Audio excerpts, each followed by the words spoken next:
ఎత్తైన కొండలతో, పచ్చని చెట్లతో, పొగమంచుతో నిండిన ఒక అందమైన పల్లెటూరిలో ఆద్య అనే అమ్మాయి ఉండేది. కాని ఆద్య ఒంటరిగా జీవించేది. తినడానికి కూడా కష్టంగా ఉండేది. తనకు ఎవరూ లేరని ఎప్పుడూ బాధపడుతూ ఉండేది. ఒకరోజు ఊరిలో వినాయక చవితి కోసం విగ్రహాలు తయారు చేస్తున్నారని ఆమెకు తెలిసింది. అది విన్న ఆద్యకి మనసులో కొత్త ఆలోచన పుట్టింది. నేను కూడా విగ్రహాలు తయారు చేస్తాను అని అనుకుంది. ఆమె పొలాల దగ్గరనుంచి మట్టిని బుట్టలో వేసుకుని ఇంటికి తెచ్చుకోవడం మొదలుపెట్టింది.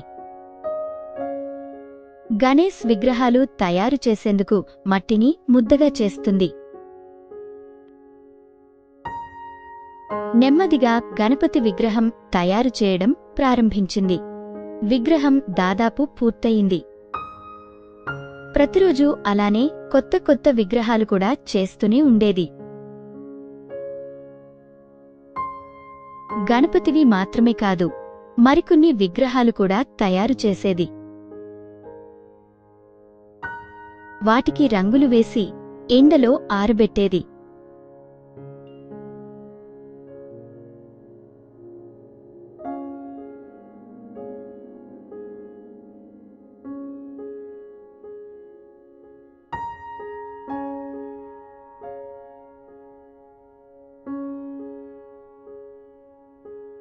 తర్వాత వాటిని ఇంటి దగ్గర వరుసగా పెట్టుకుని చూస్తూ సంతోషించేది.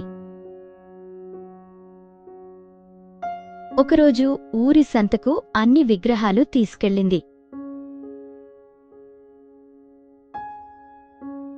అక్కడ జనం విగ్రహాలను చూసి ఆశ్చర్యపోయి మెచ్చుకున్నారు.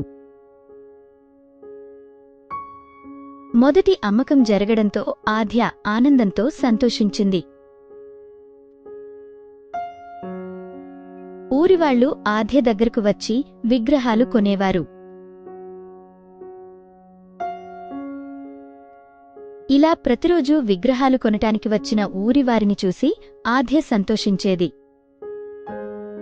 అలా విగ్రహాలు అమ్మిన తర్వాత వచ్చిన డబ్బును ఆద్య లెక్కపెట్టేది.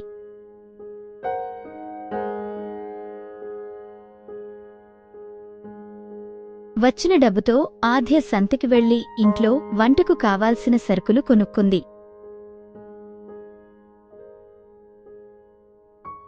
తెచ్చిన సరుకులతో వంట చేస్తుంది.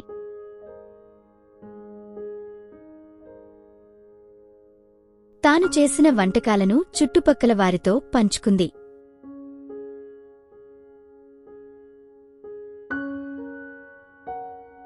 అలా మట్టితో విగ్రహాలు చేస్తూ వర్షం వచ్చినా ఎండైనా కష్టపడుతూనే ఉండేది.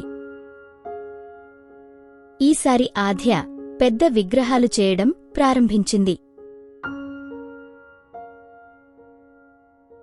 వాటికి అందంగా రంగులు వేస్తుంది.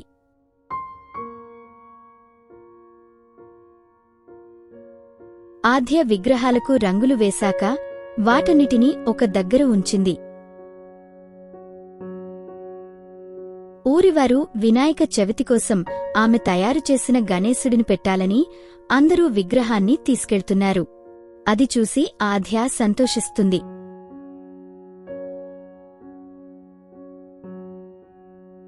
ఆ విగ్రహాన్ని ఊరి గుడిలో పెట్టి భక్తితో పూజించారు.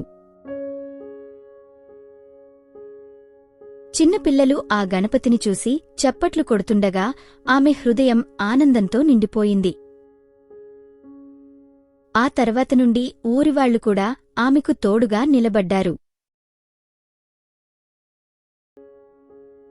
ఎవరు ఇంటికి వచ్చినా ఆమె నవ్వుతూ ముచ్చటగా మాట్లాడేది.